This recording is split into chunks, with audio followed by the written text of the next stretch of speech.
Hi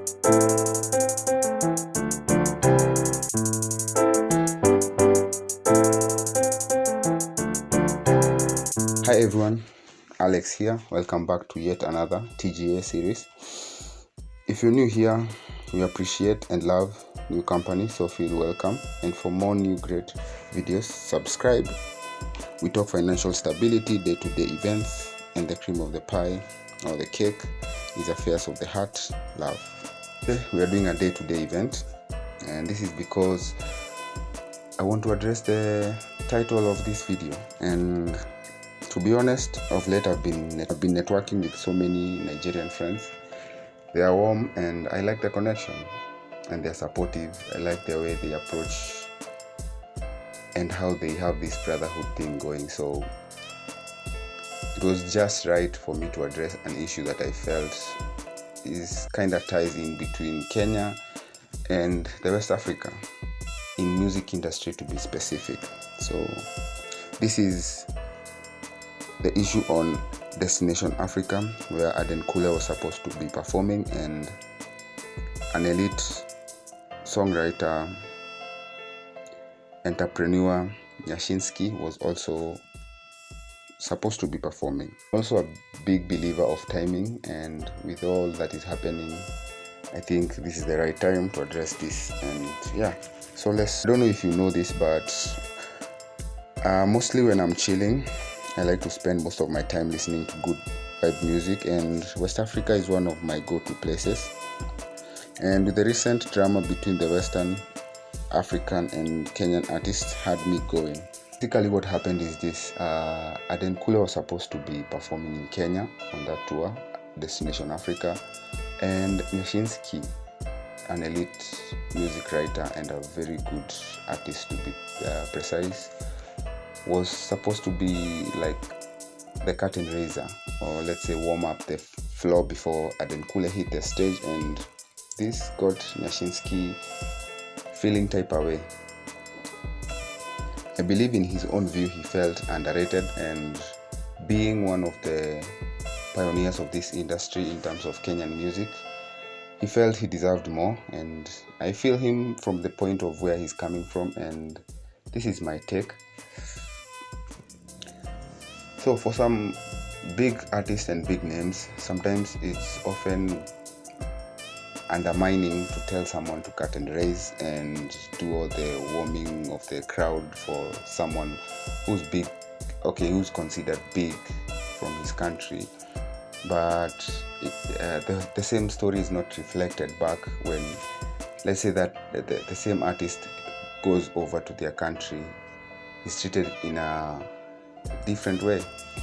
So this is what I feel can help the situation, and I think we have to do these 3 steps, or maybe choose one of the best. And according to so many acts that have performed in Nigeria or West Africa, reports show that most of them are underrated in terms of they're supposed to be, there's no curtain raising for them, there's no one to hype up the crowd for them.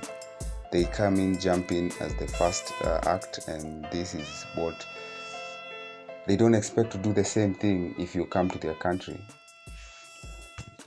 So for the love I have for my party-motivated Nyamachoma eating and beer-inspired Kenyan brothers, and the dance, money, and love-inspired Afrobeats family, I think with my 3 opinion, I think we can choose a specific one and hopefully work this way out.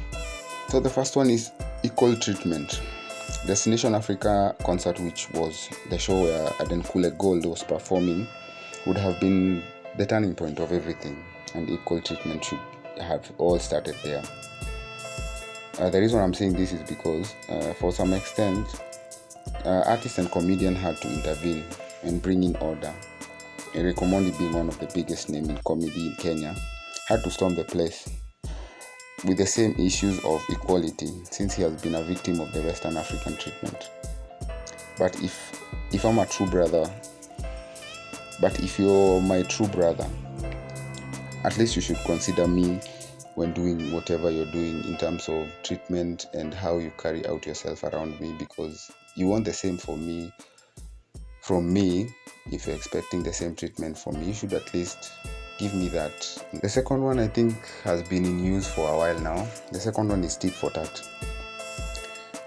If you came to my place and I treated you in some low degrading way, I believe next time I step in your yard, I don't expect to be laid a red carpet or given all the best stuff. I will give you the same treatment as I received. So with this situation, this would be vice versa. If you're doing this to me, then I should do this. But at the end of the day, this is not a perfect way for fans to just pay their hard-earned cash just to receive a show that is not well organized. I believe we can do better. The third one would be the best scenario and my best wish. So a surprise. Like, I like how the big names in West African do it. So take for example, Wizkid and Davido are performing on the same stage, or they're supposed to hit the same stage.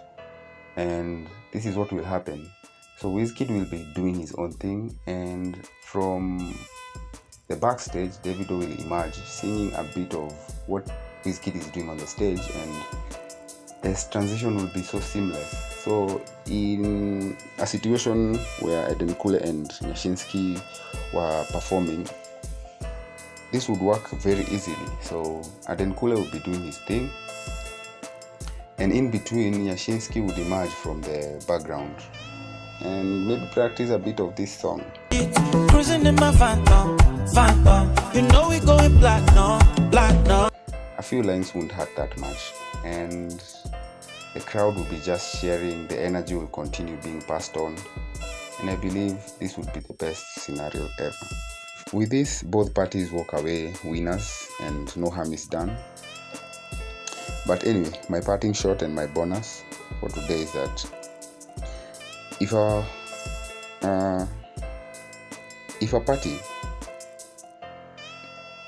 party really needs to go down like properly, I believe the entire Africa collection should be playing with no difference.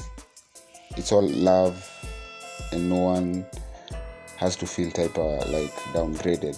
It's all love, it's all peace, and we are still one at the end of the day. So